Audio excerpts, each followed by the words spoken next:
go. If you ever wanted to watch someone lose their marbles while learning something they never came across before, you came to the right place. Because in this series, I'm trying to be knowledgeable at least about a concept I never was particularly fond in my life. I never got that involved with it, to be honest. Even in university, I think we had some really basic projects that weren't interesting enough. So basically, what I'm doing, I'm trying to understand machine learning, and I'm following a really great book titled Hands-on Machine Learning with Scikit, Keras, and TensorFlow. And today's topic will be classification. Okay, so we already went through binary classifiers. I know what they are. They are classifying between two different states, two different classes. But now we have multi-class classifiers, and they can distinguish between more than two classes. So we have some scikit-learn classifiers, which out of the box work handling multiple classes natively. So apart from using strictly multi-class classifiers, we can also train multiple binary classifiers as well. At least that's what the book says. So we get the decision score from each classifier for that image, and then we select the class whose classifier outputs the highest score. But I'm not interested in any of that. There's actually a good point here. It says scikit-learn detects when you try to use a binary classification algorithm for a multi-class classification task, and it automatically runs it depending on the algorithm. Interesting. Oh god, let's start this. A really small snippet of code. So this is, so if I hover over it, what's this? It's a C support vector classification. The implementation is based on lib SVM. I have no idea what that is. The fit type scales at least quadrically with the number of samples and maybe impractical beyond tens of thousands of samples.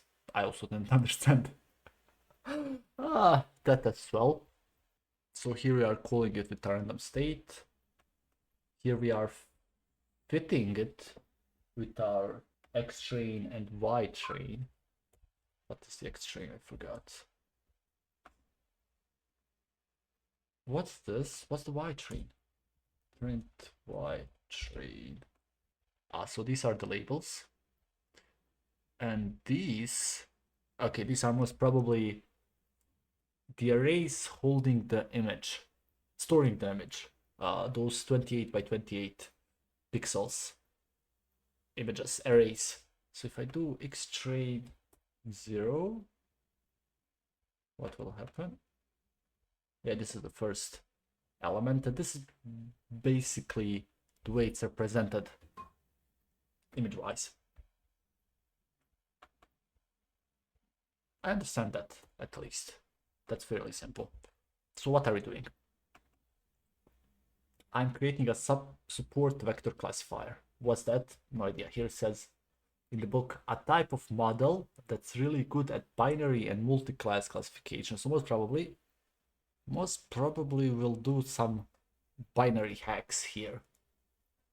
And I'm training it on the first 2000 images from the database, from the data set. The data set, yes. Okay, we are also using the original labels, not the fives. Okay, so we imported the support vector classifier. It builds a support vector machine. So a support vector machine is a powerful algorithm that tries to find a boundary, like a line, curve, or hyperplane, that separates the classes as cleanly as possible and tries to maximize the margin between the classes. Most probably behind the scenes, this algorithm is grouping certain instances in a way that, okay, they fit together because they look the same. I assume this is what's happening behind the scenes. I have no idea. So for 2D data, it literally draws a line between classes and pushes that line as far from both sides as possible. All right, So what it does, it tries to find the cleanest, widest alley between different groups of points, I assume. Okay, here we create the model, here we fit it, and here we predict it on a 5. And is it working? So it predicts. Okay, let's predict a couple of more. First is gonna be X train 2005. Second, third, first Y. It's gonna be Y train 2005. Print it. Print is important. Print first Y. It's a 6. SVM classification predict. Why is this an array? First Y.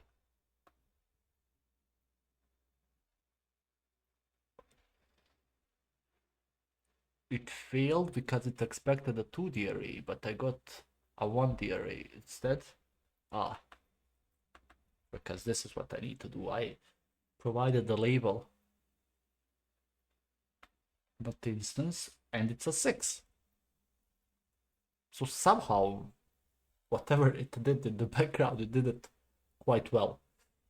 And it classified and predicted this properly, at least in the 2 cases that I trained.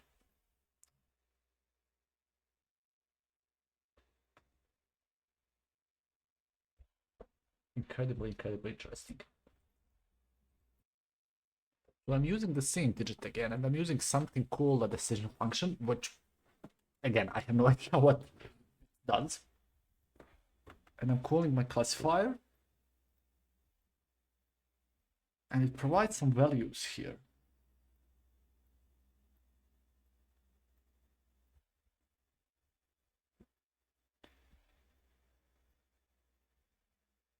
Six, 7, 8, 9. I think I know what this is. Let me just make sure.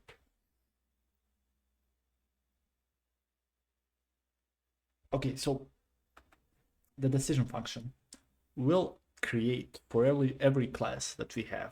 It's gonna create, let's say, a bucket, a score. So I'll get an array on how similar the algorithm thinks this value, this instance is to a certain bucket value. So if this is 0, 1, 2, 3, 4, 5, it assumes that 5 is the one with the highest probability, and it guesses correctly. Because each number is the model score for that class.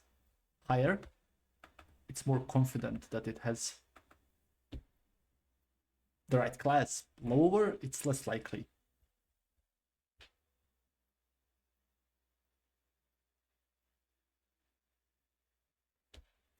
So this is like a scoreboard. This is like a scoreboard. Can I train this guy first? Well, actually, now let's think it first.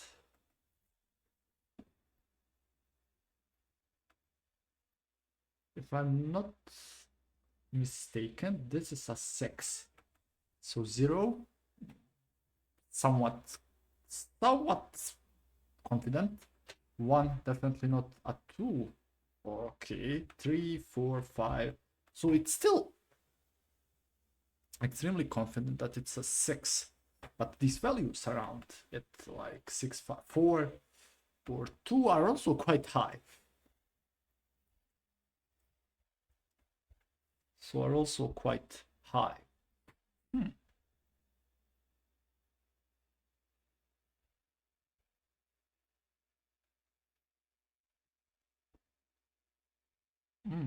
So we are again working on the same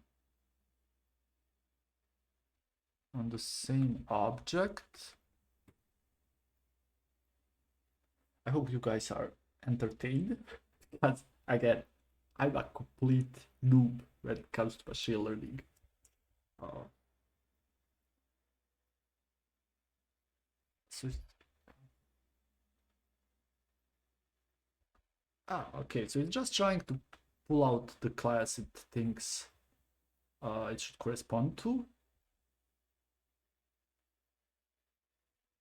So it pulled out 6. It's just a way of displaying, okay, we think it's 6. Same thing. SVM classifier classes, what is this doing? When a classifier is trained, it stores a list of target classes in its classes underscore attribute, which is this one, ordered by value.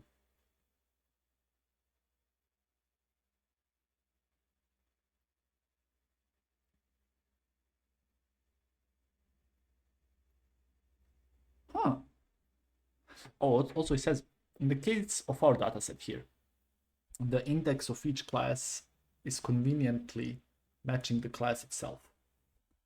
So the class at 5 is also indexed at the number 5. This is a string. It's also indexed at the number 5. But in general, you won't be so lucky. You will need to look up the class labels. So by looking, where's the class ID? Okay. So the class ID is 6. It's an integer. And by pulling a 6, I'm getting the label here. Interesting. By the way, if you stay till the end of the video, I'm also having, wait, where's my note here? Explain it better. So I'm also having these notes that I'm taking, which will delve deeper into the concept that I'm learning about. So if you are interested in more, stay till the end. I'll most probably work on these concepts. But now, what's this doing? What is this doing right here?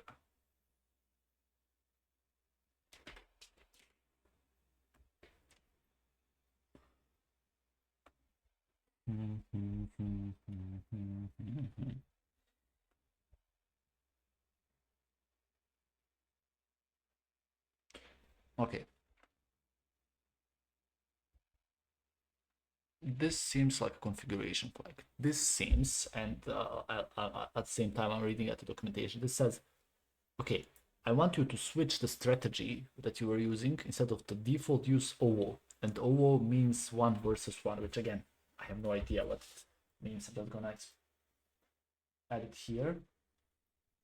What is OO? Okay.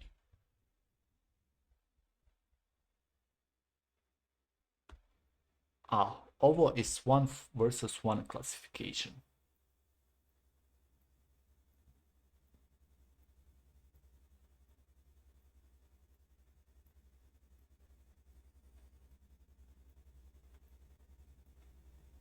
All right. So we have multiple strategies. The one that we used beforehand in the SVM classifier was 1 versus the rest. We had 10 classes, we had 10 classifiers. And each one says, okay, is this a 0 or not? That's why we got all of these values here. Wait, where are we? Here. In the decision function. All right. Now this one is using another strategy. It's using a 1 versus 1. So we have 10 classes. We have 10 classes. So if I have 10 classes, and if I'm training them all against each other, what will I have? I will have 10 classes times how many times we can train them? 9, right? How many times we can pair them? It's 9 divided by 2, it's 45. So here we have 45 classifiers. 1, 2, 3, 4, 5. I assume it's going to be 9 horizontally. And each classifier says, okay, I think this is a 2, or I think this is a 5. And the digit with the most votes wins. But wait, 0, 1, 2, 3, 4, 5.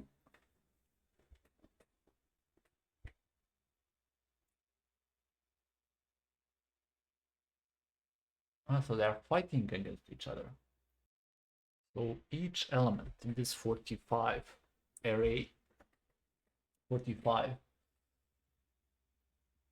element array, is an output of one binary classifier. Which means,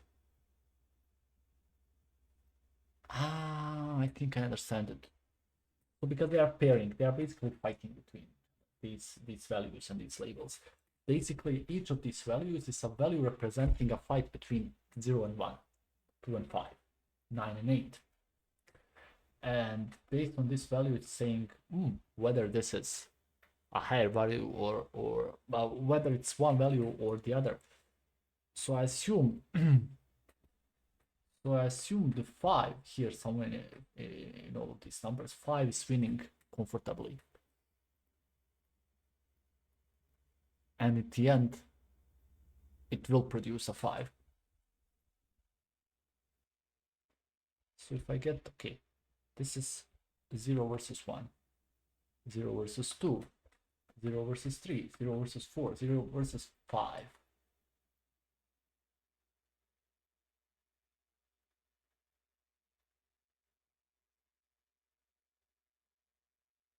So 5 wins. How can I...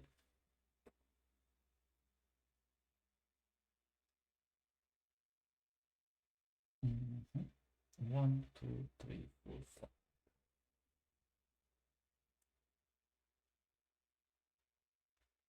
So each index represents a dual in a sense.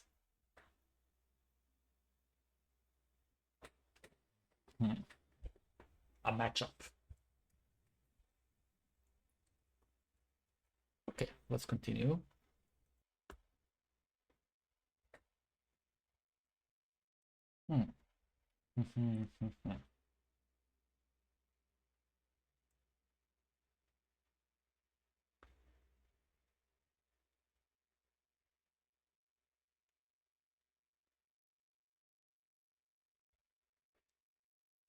So here, I imported a one versus rest classifier, one versus a rest multi-class strategy, also known as one versus all. The strategy consists in fitting one classifier, but I have no idea what this means. But I remember seeing this a couple of snippets about.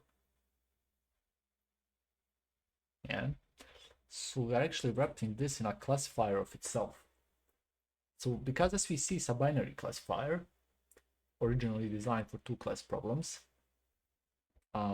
one versus rest classifier, at least in the documentation, says forces it to handle multi-class classifying using the one versus rest strategy.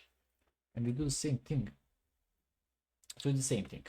I'll just keep it in. I'm just gonna write it to find more about it at the end of the video. But we are doing basically the same thing. Oh, it's gonna take. It took 2.6 seconds. Okay. And I'm predicting it. It predicted 5. What's this doing?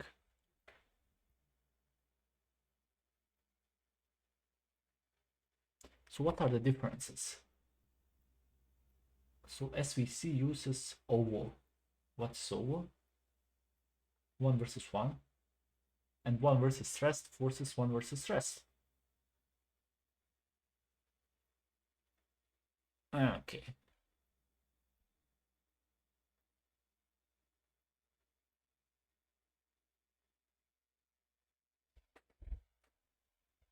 Okay, this lists the length of estimators. How much do I have? Error analysis. Okay.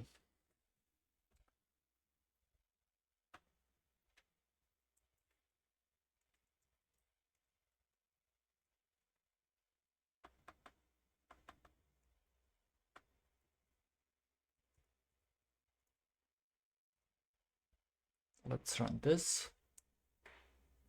How much time will it take? It's another classifier. Let me also write this one down.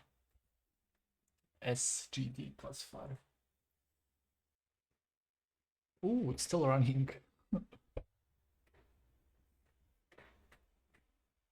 So what's the difference between the other guys and this one? Here it says it's a linear classifier trained using the stochastic gradient descent. No idea. And I'm using it for multiclass classification. So it's using the same thing. I'm just predicting some shit around.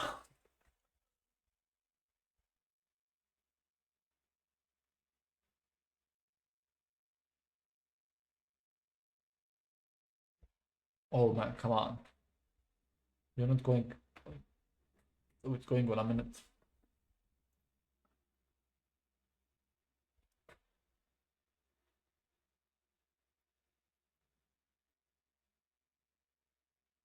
Oh, it's running for a minute straight.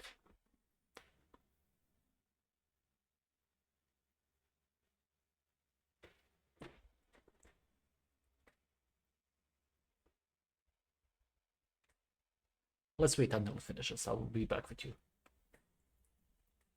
Oh, finally, it took 2 minutes for it to run. And what did it predict? A 3? On what? On some digit. It's incorrect. It should be a 5, right?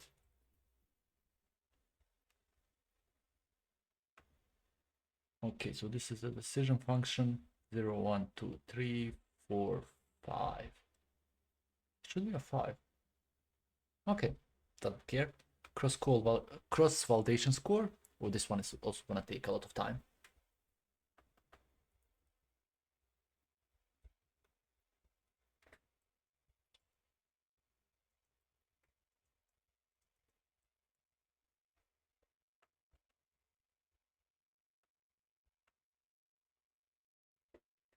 You know what I realized? I realized when I'm not trying to sound smart, when I'm not trying to narrate a real programming tutorial, I'm actually doing a lot of better when I'm being as stupid as I really am. When I'm learning, basically.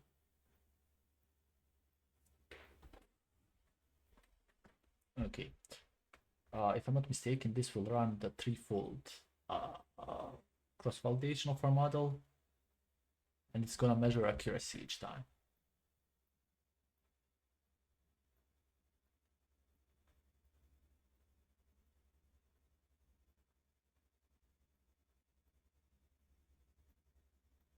It's also gonna take a lot of time. But the second one, okay, the standard scaler, what is he doing? It prepares to standardize your data. What does it mean to standardize? For each feature, okay, for each data point, for each pixel, it's subtracting the mean and dividing by the standard deviation. And pixel values now have mean 0 and standard deviation 1. Oh, what this means, I'm in the dark.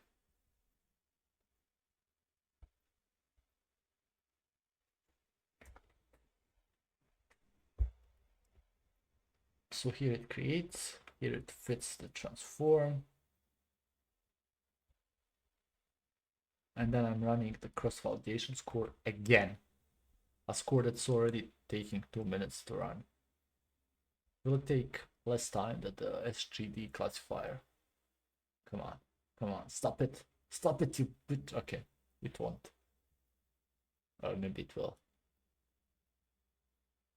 Oh no, it wants to take a lot more time.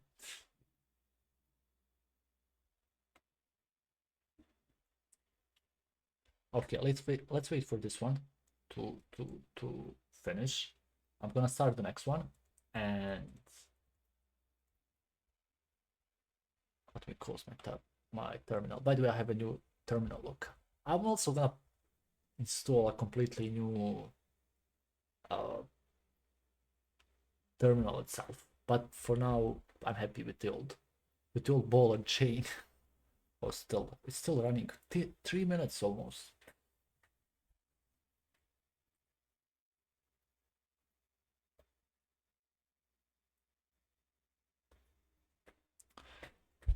Okay, while this is running, I think I can do something better, something interesting. So let me just open my tablet. Here, I have some questions for myself. Okay, let's talk SVMs. So SVM, can I zoom this a bit or maybe increase the font size? SVM, I think 20 is okay. 20 seems fine. So SVM is a support vector machine. It's a supervised learning algorithm used mostly for classification, but it also can do regression. Okay, I don't care about the theory. So SVM asks, can I draw a line or a plane or a hyperplane that separates different classes with the widest possible margins? So, okay, so we have the same example using span. So I'm having a couple of females, and let's say maybe a couple of red ones that represent span. What I assume, and this is a 2D graph of them.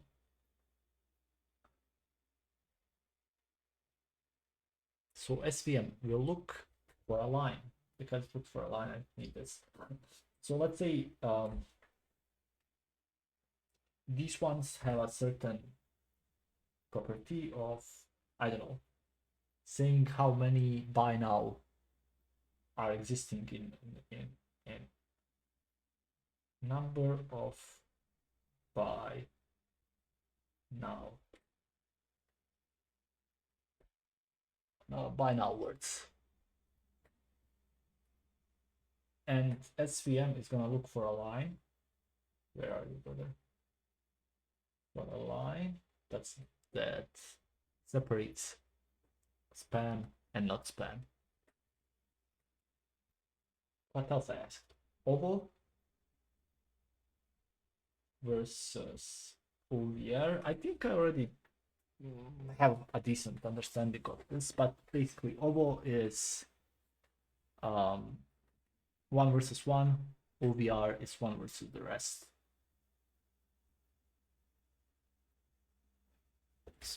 Basically, oval is going to train a classifier for every pair of classes. Is it span or not? But OVR, it trains one classifier per class. Basically, is it okay? I can do span, but I can do, is it 3 versus everything else? And this would be, is it 5 or not? Is it 3 or not? Is it blah blah blah or not? By the way, the algorithm is still running. It's going strong on 4 minutes. Look at this. 4 minutes and 6 seconds. Let me open this again.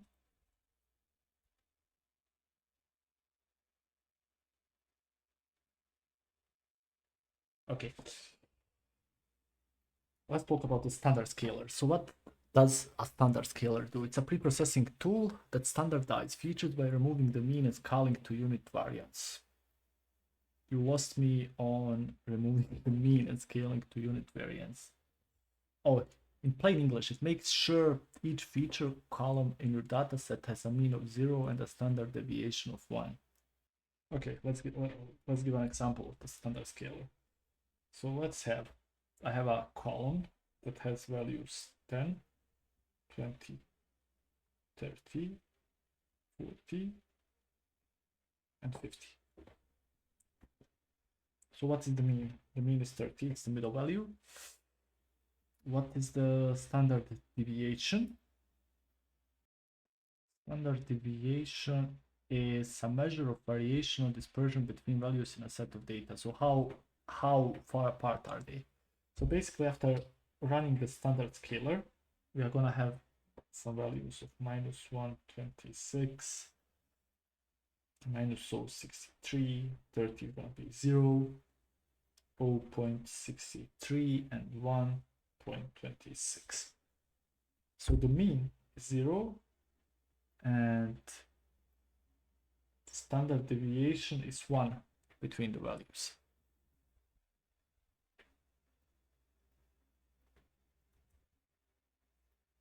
Okay, is it still running? Oh shit, it is still running. Alright, well, while the cell above is going strong in 7 minutes, let us talk about their error analysis. The following cell will take a few minutes to run. Okay. Even you brute. Okay, while this is running, let's talk error analysis.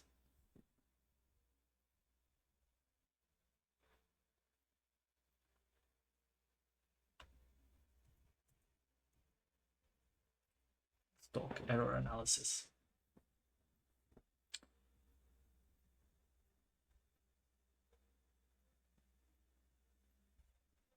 So we have this confusion matrix display, which I assume creates this table right here. And still we are using the cross-val predict method, which is, I remember this one, it's a threefold cross-validation, which splits the data into 3 parts, and it trains the model on 2 and predicts the third one.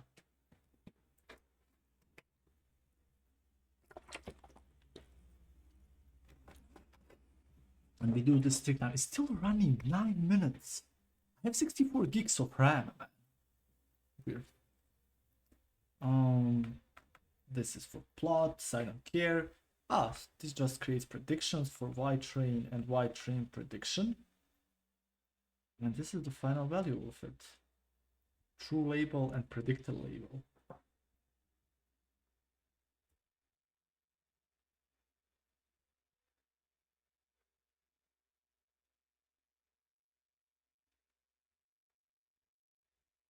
So if a true label is 5, if I go here, it got 4,444 fives.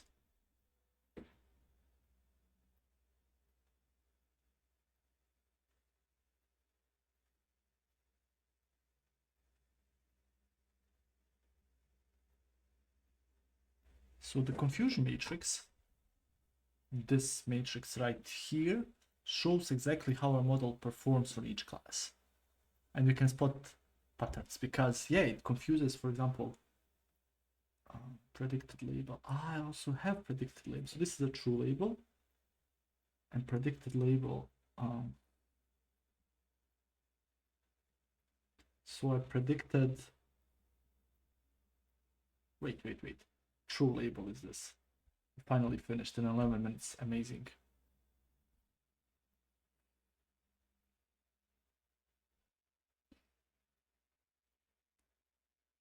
Wait, let me take another look. So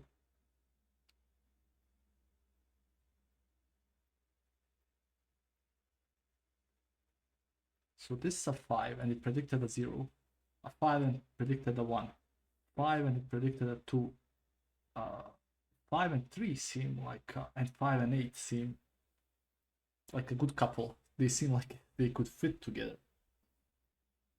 So this confusion matrix, how much time is this guy gonna take? Okay, let's say a lot of time. Well, let me just talk about the confusion matrix before this finishes.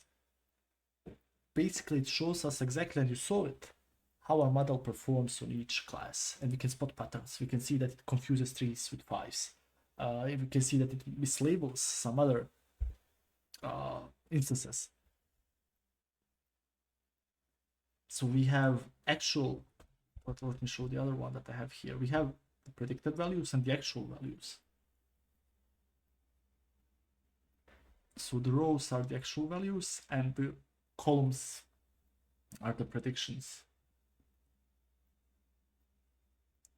And this actually, this is cool, because this creates normalized values in percentages. So what's the difference between this from predictions method? It's already 1 minute and 3 seconds long.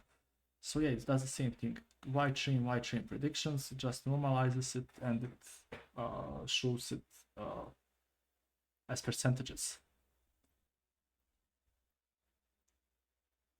So the fives, 10% of the fives were classified as eights.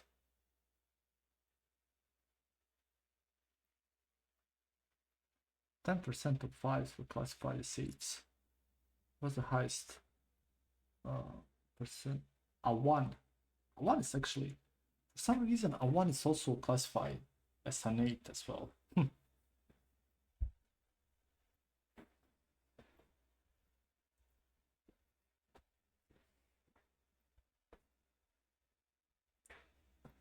So it misclassifies 5 with 8.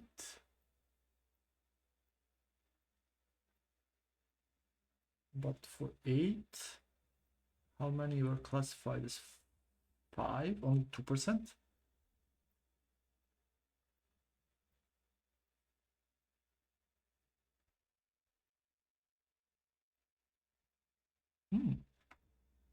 Actually, a lot of digits were misclassified as 8s.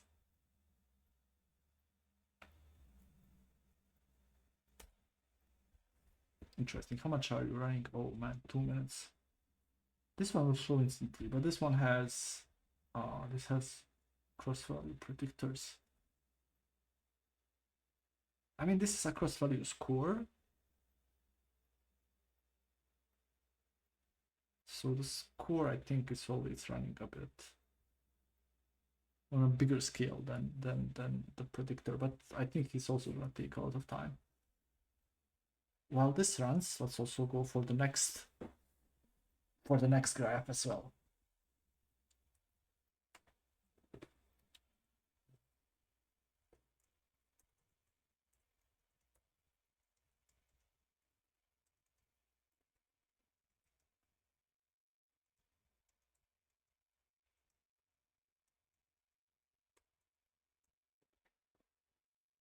Are you still running? Yeah.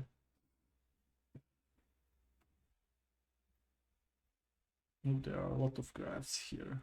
Multi-label classification, multi-output classification, and then we have exercises. I'm gonna do this exercise. The last time I didn't do them, but I think I'll do them now. Again, if you want to watch someone who has no idea what they're doing, please watch it. 4 minutes. Okay, I don't care.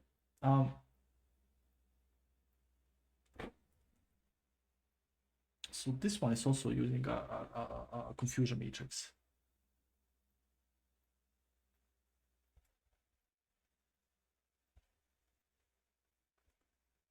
Y train predictions different from Y train. So what are you doing, my friend? What are you doing here? I'm creating weight, right? Where's my tablet? Let me open this.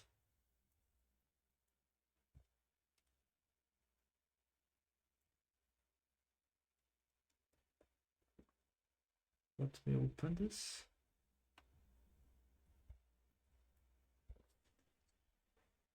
If my Y, let me maybe use yellow. If my Y train is 37219 and my Y prediction is 32218. So this sample weight will be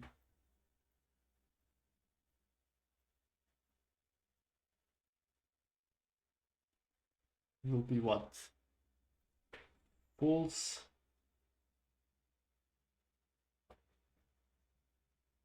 true, false, false, and the last ones are true. So if it's false, then the model was correct. If it's true, the model was wrong.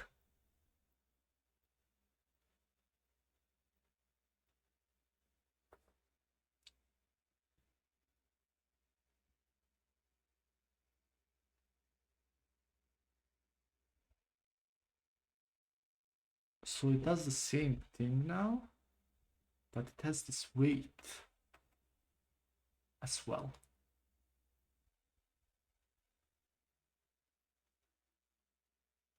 Which means that only the wrong predictions are considered.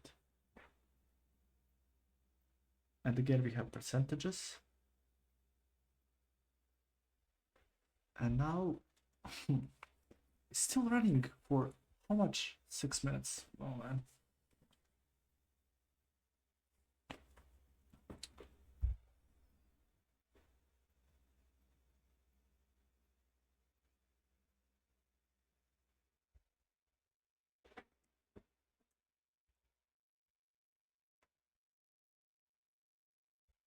Now I have this column for predicted 8s. It's really bright, which means that a lot of images were misclassified as 8s.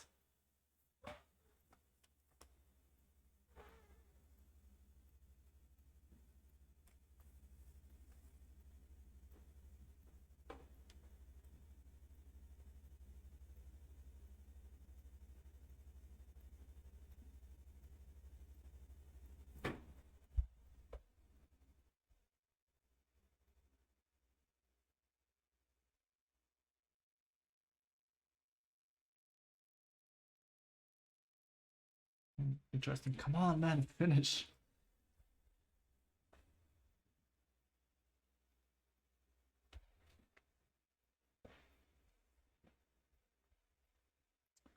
So this is just a repeat of the two matrices above. It does the same thing of the true label and predicted label. And what is this doing? Errors normalized by column. Okay. Have you finished running, man? 8 minutes. It's gonna take 10 at least. Come on, just wrap it up. 9 minutes. It's gonna take 10 at least. It's gonna take a full 10. Oh, sorry. It's still running. It's still running, man.